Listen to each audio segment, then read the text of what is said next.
Hello everyone, just a quick word from your friendly editor/husband. For all of you who listen to So I'm Watching This Show and own an Android device, do me a favor. Go to the Google Play Store and download the Podcast Republic app. It's a fantastic app that allows you to get all of your favorite podcasts directly on your Android devices. I use the app and love it. I can search for the podcasts I want to listen to, select them as favorites, and have them all just a click away.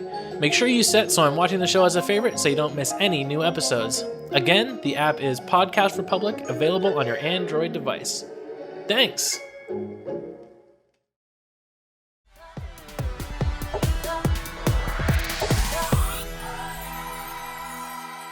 As usual, if you've been with us for a while, I always complain that I did not listen to enough music this year, and next year I'm going to do better. I did not listen to enough music this year. Next year I'm going to do better. We'll see. So for starters, I wanted to talk about a couple albums. I zeroed my list down to about 14. Way more than I thought you were going to have. I think you say that every year. I don't even know 14 albums came out this year. The funny thing is like, we've even talked about a few albums and like those aren't on this list. Like Katy Perry isn't on this list. That came and went. I like to cry about it later. Good, yeah. But it was good. It was cute. It was fine. So there's a new pop girl named Ava Max. I like her. She's never heard of her. The all of the kings, but the queen's on the throne. And the she's sweet but a psycho. That one I know. Okay, yeah. That one I know. She's got a lot. She's so bubblegum pop. Like, it's so funny because there was a thing on Twitter where a guy literally it was a Twitter gay was just like, I love Ava Max. And he posted like a 10-second clip of her singing and dancing. That. Yeah. And there were multiple tweets underneath it where they're like, Twitter and this year has programmed me to be so cynical. I kept trying to figure out what the meme was. Yeah, what the joke was. But it was just like a pleasant pop performance. And I listened to her album and I was like, this is, whatever. But it actually got a little under my skin. Especially, she has a song called Born to the Night. It samples Major Tom. Do, do, do, do. Sure, I don't think that is, but I don't remember what it is. Yeah, Major Tom. Okay. It's Major Tom. And it was like an earworm where I kept getting that like refrain or that like a chord progression in my head. And I asked Will and he was like, oh, I know it. Oh, I know it. Yeah. And I forget why. It did come to me before I looked it up. But yeah, she's one of those kind of like Kim Petras where they're just like churning out just sort of like bop after bop after bop. Real low stakes. Pretty great quality. I'm interested. I think she's, we'll stick around and see what happens. I think we're in a little bit of a post Gaga era where I don't think we're going to get another pop ultra star anytime soon. It doesn't feel like it. No, we're in a very music's in such a hip hop SoundCloud rapper place that's kind of a blind spot for me. It's just not I saw a list of like the top 20 female artists and I knew like 19 of them. And I saw a list of like the top 20 male artists and I knew 3 of them, one of which was Eminem. And the rest of them, it was just like white dudes with face tattoos and like. There's a lot of that going around. A lot of yeet, yeet, yeet. That was skirt, yeet. That was a pretty funny thing. So Haim, Always Reliable, Women in Music 3. That was pretty good. I didn't like get deep into it. I didn't either. I listened to it once all the way through. I liked it. Poppy. I love Poppy. I have scratched the surface of this. I think I've made it like 3 tracks in. But she is like hyper pop metal. Like I think it even is classified as like a metal album. She's done some stuff with Grimes. Is really interesting. And I want to give her more than this. I want to actually commit to some of it. I have After Hours by The Weeknd. I didn't listen to the whole casual Weeknd fan. Blinding Lights is probably the best song that's come out in years. It has this quality where like when you heard it, you're like, oh man, he's doing a cover of this song. Yeah. And then you're like, oh no, this is the new song. It's kind of like Mariah Carey's All I Want for Christmas, where it's like you can't really remember a time without it. Yeah, 100%. It's so good. It's like it also feels timeless in a way. Like it feels like it could have come out any time in the last 40 years. It's very good. I love his voice. I love his whole vibe. the three standouts for me were Blinding Love, Hardest to Love, Blinding Lights, Hardest Love, and In Your Eyes. Hardest to Love is the one that samples Elton John. I hope you don't know. I hope you know that. That one is really good too. There's a lot of sampling, and I like it. Yeah, that might be my favorite Elton John song, especially because of how it's presented in Rocket Man. I liked that quite a lot. The way he writes it. That movie needs more love than it gets. I need to watch it again. Amazing. It's I so think good. I've seen it 2 or 3 times now. Yeah. Ooh, I wish that was on my list. That didn't come out this year, did it? Okay. You're so bad at this every year. Well, so that's why I use the letterbox. But then it's like we were talking about it the other day where it's like some stuff is listed in 2019 because that's when it started the festival circuit. So it looks like I watched it last year, even though I probably watched it this year because it came out wide. So it's like hard. Next is another one that deserves way more than I'm giving it, but it is an extremely ambitious album. It's Set My Heart on Fire by Perfume Genius. I really like Perfume Genius. I've talked about him a couple times. Well, you play the music all the time too. Just especially like when Love writing, and I feel like there were some on the. This one is even more. Oh, the stuff you've heard is more radio friendly. I don't know that you would come on this journey with me. Sure. Not willingly. Yeah. It wouldn't be your destiny. If you were steering the ship, we would not veer traverse. These are dangerous waters. It's taken me a long time to go ahead and embrace my popness. I always felt that was somehow less than. Oh, no, I have worse taste in music than you do. No, and I mean, I've always been pop. It's been both like a point of pride and shame, but I've gotten more into the subgenres and stuff because there's like Baroque pop and then there's dream pop and stuff. And it's like this gets in. And I really like Matchbox 20. And I love some like mid 90s adult contempo. That is my sweet spot. But this is so atmospheric. And it's the kind of thing where sometimes it's not even lyrics, it's just sounds and there's harps. And I want to play a little. You do love a harp. You do love a harp. Oh, I shouldn't do that. I was like, I want to play a little bit of Leave. There's this part where the harps just sort of, it's very dreamy and very sort of like this. And then it takes a slight turn and you're like, oh shit. It's like in Beauty and the Beast where it's like it got dark. Sure. And there's even wolves howling. Ooh.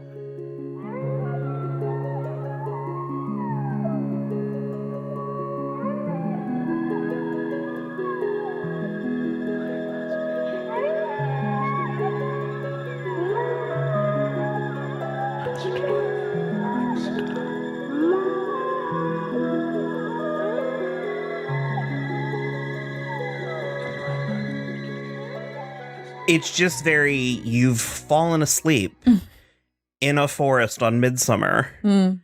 And you didn't notice all those mushrooms in a ring around you. You're definitely not a foundling. Yeah. So again, it deserves way more love than I'm giving it. But that's where we're at.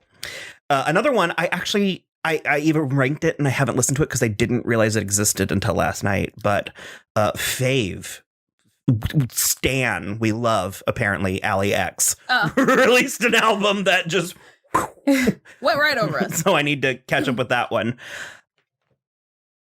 I finally listened to Folklore. Is that what you... I was wondering if you had made time for it for the list, because it's like the Taylor Swift stuff is really the only stuff I have like things to say about this year. I actually think I preferred the back a little bit more than the front. Yeah. I love The Last Great American Dynasty. Fun. Cardigan's fine, but it kind of does nothing for me. And It's I think not my that's favorite what let one. me sort of like... It's not my favorite one, and everybody was like, oh my God, Cardigan. And When I'm it like, has the music video. And Yeah. I saw some conversation about the legitimacy of her doing this, of this album and her doing this.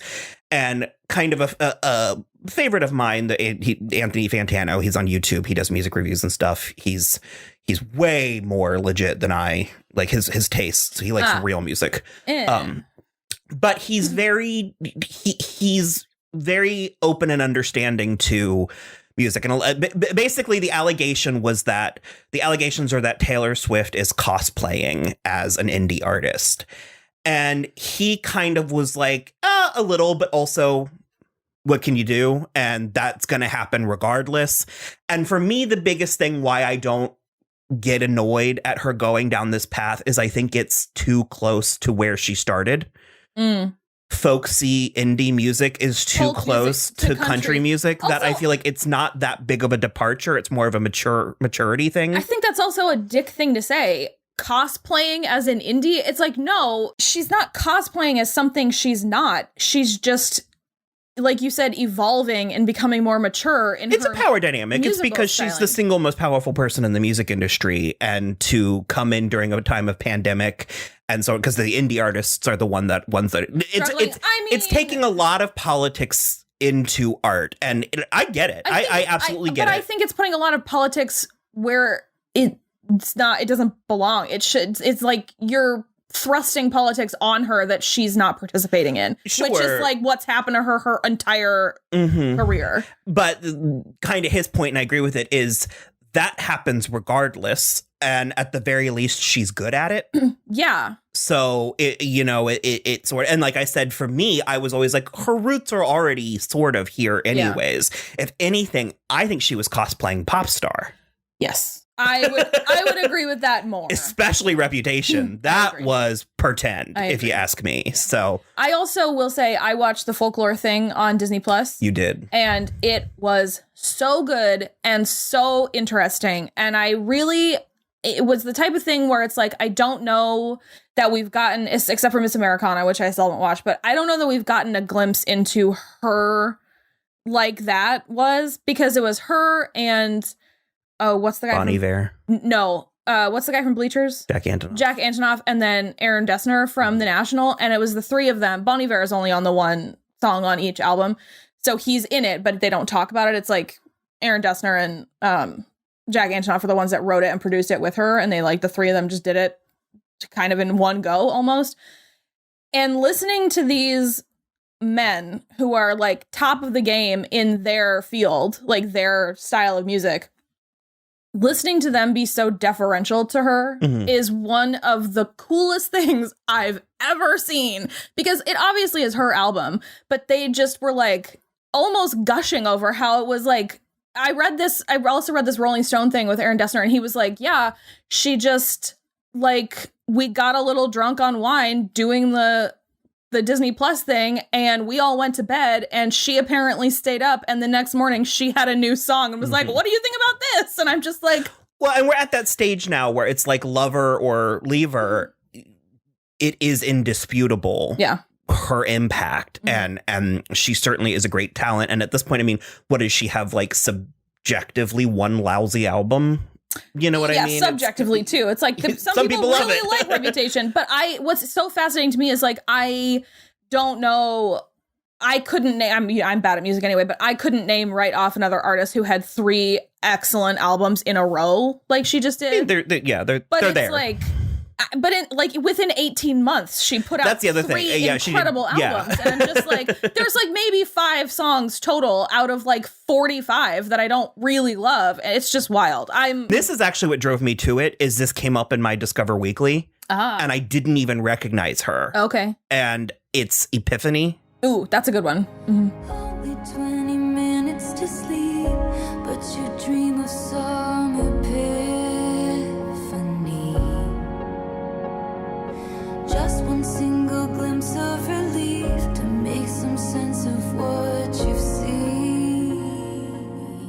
Stephen Thompson said something about her, and it was so true, where it was like, there's a hurdle that she gets caught up on, and it's largely missing from these last 2. Yeah. Mm-hmm. I think it's sort of what you're talking about, where she was more cosplaying as a pop star, because it's like, it's an artifice. It's like a level of performance that these don't feel performative. Well, I remember he said something with Reputation where he was like, usually her music is about how hard it is to be a girl or in love or whatever. And he was like, Reputation was like about how hard it is to be Taylor Swift. And it was that sort of thing that she got hung up on. But regardless. Yeah.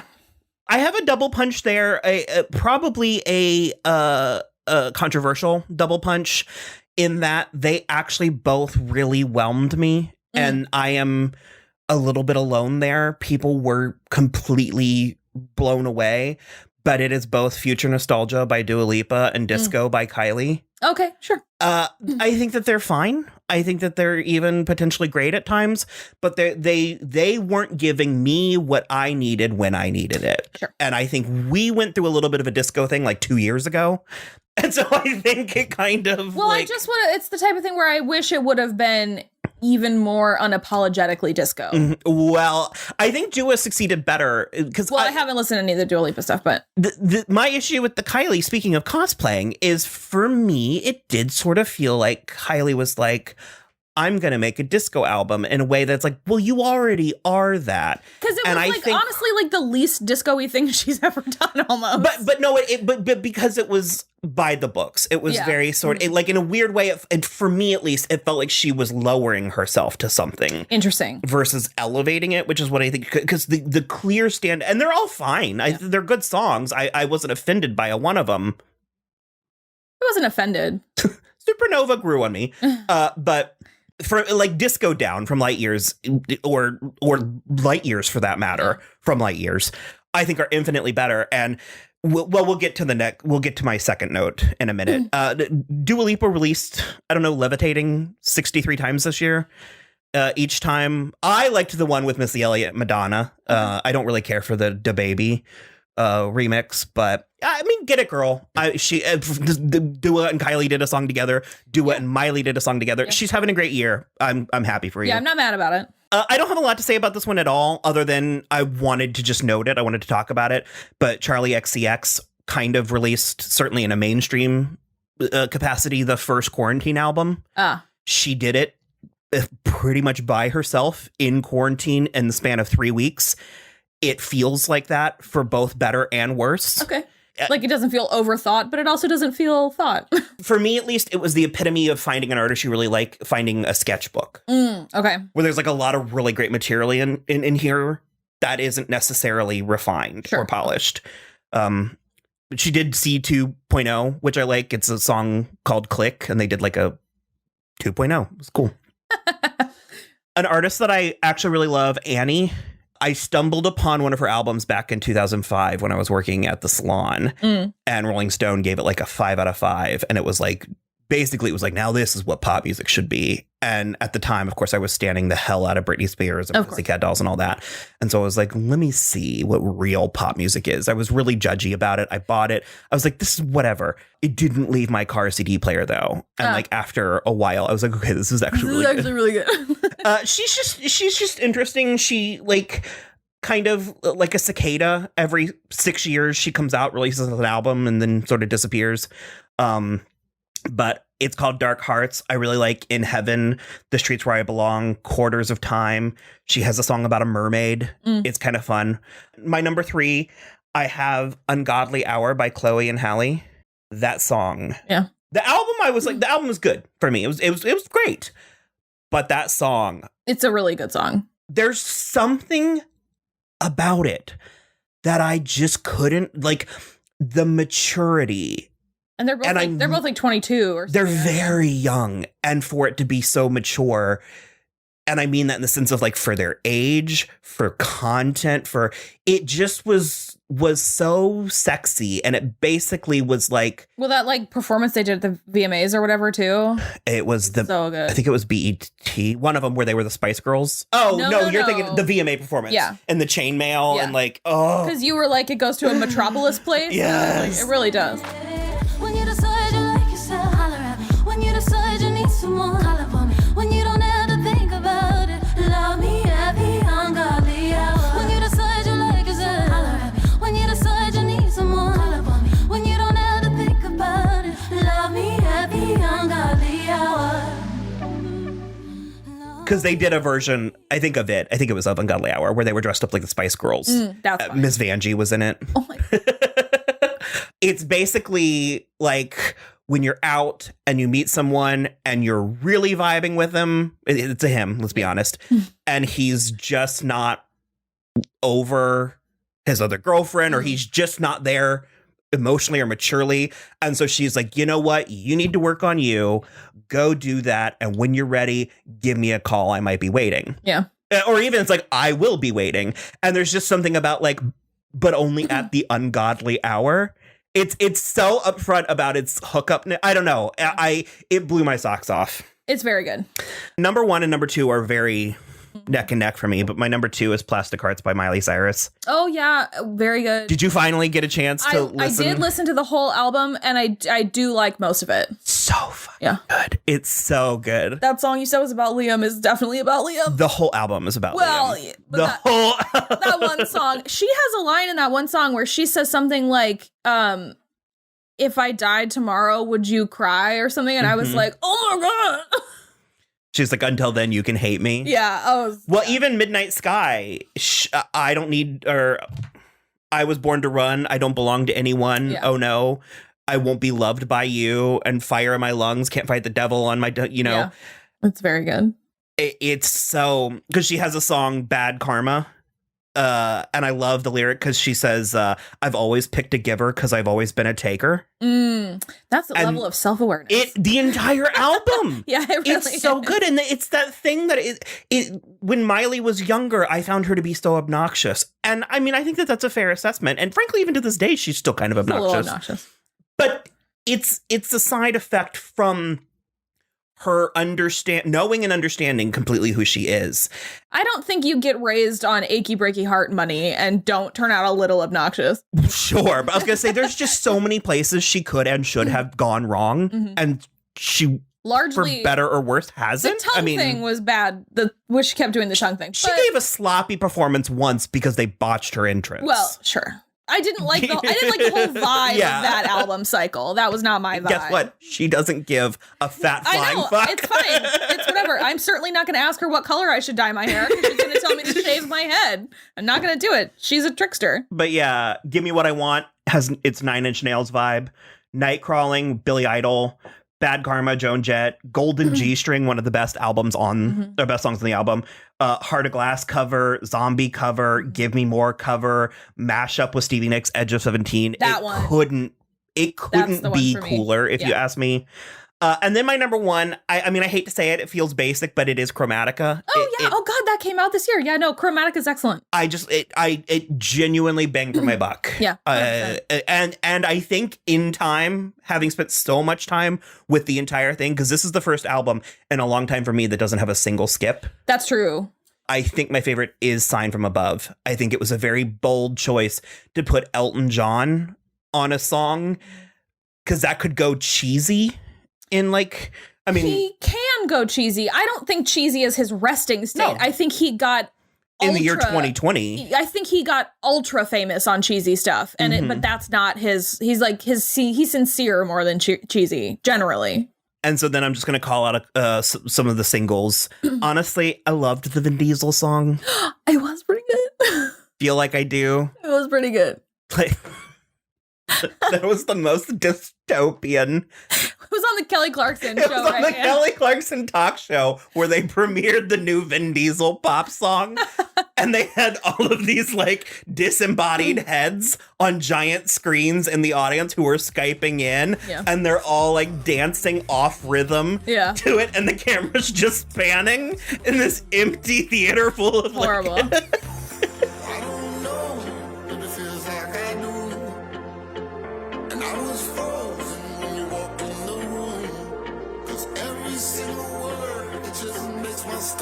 Because it was weirdly, even the screens were social distanced, and it's just very. I gotta shout out Husavik. Oh, my hometown. We will get to that later. We will get to that again when we talk about movies. Cover of Faith with Galantis, Dolly Parton, and Mr. Probs. It's so good. The only AWOL Nation even released an album this year, and I wasn't too hot on it, but I did watch their concert, and I'm counting it. I watched their digital concert, and I'm counting that as we watched Kylie. Yeah. But I loved Lightning Riders. Every album, there's at least one that I like. This one, it's Annie. It's The Streets Where I Belong, but it is specifically the F9 remix.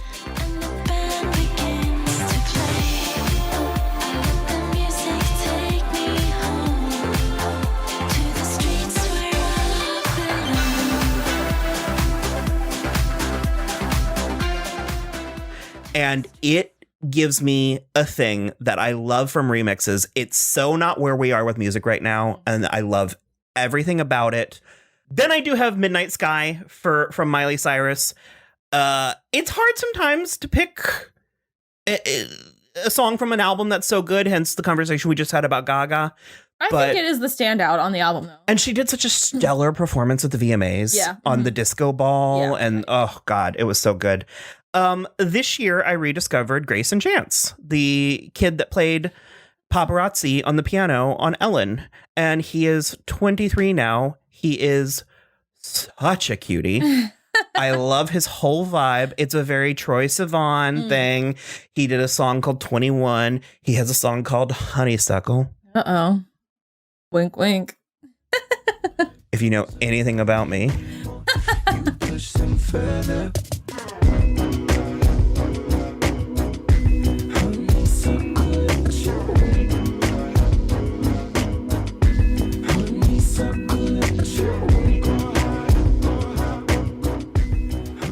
So, is that your music? Nope. Oh, more. sorry. That sounded like you were done. I have Now I Don't Hate California After All, Carly Rae Jepsen. Scared to Live. Was that this year? Dedicated came out this year? Part 2. Oh, the B-sides. Okay, yeah. Scared to Live by The Weeknd. Honestly, WAP. Oh, yeah. Cardi B and Megan Thee Stallion. I loved it. I love the entire conversation. I thought they nailed it. Just completely. Any song that references macaroni in the pot is going to be right up there. I said certified freak. 7 days a week. Wet ass keyword. Make that pull-out game weak. Yeah, you effin' with some wet ass P-word. Bring a bucket and a mop for this wet ass P-word. Give me everything you've got for this wet ass P-word. Beat it up, N-word. Catch a charge. This one I wanted to give a little bit of love to. It's called Lose Your Love. You've heard it and you've liked it when I played it. It's a little bit like acoustic doo-wop. Oh. Yeah. It's a band, Dirty Projectors, and I saw them on Samantha Bee when she was switching to like quarantine filming, and you could tell they were trying to fill. Yeah. When she's having musical guests. Yeah. They ran short that year or that week. And they were all in their little squares kind of playing with instruments in their apartment. Cool.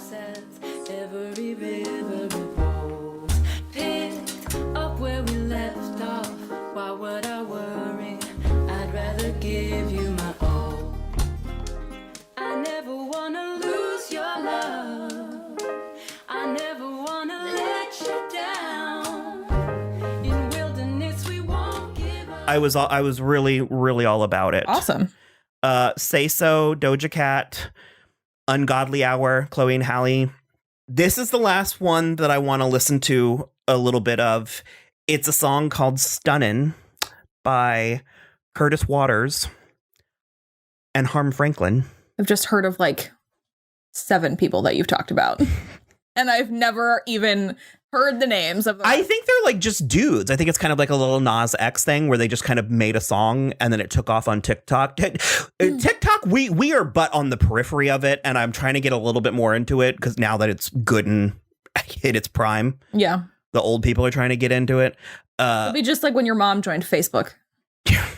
My mom's always been ahead of. Not your mom specifically. Like okay. The royal. I was like, mom. I can't get my mom to shut up about TikTok. She's been on that thing for a year and a half. But no, it's the nation's moms when they got on Facebook. It's really changed how the industry, how a lot of things are working. Because songs have gone viral on TikTok. There was a little song, just a little like whip whip whip, that went viral on TikTok, and Jason Derulo was like, "Hey, I'm gonna make a song with that. Can I buy your beat?" Yeah. So, but Stunnin' particularly was brought to my attention via one Mr. KJ Appa. Oh, that's the one. Okay. Dirty hair and a beard, doing a little hoochie coochie dance. A little, very much of a dance.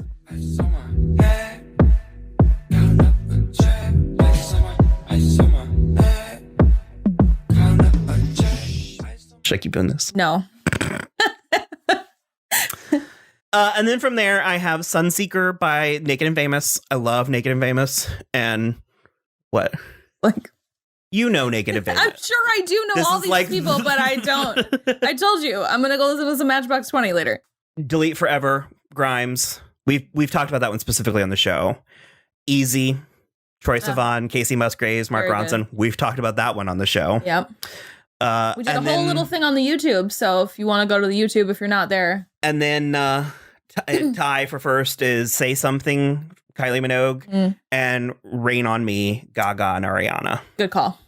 So Good call. that's my 40 minutes of music. aren't you glad I made it short?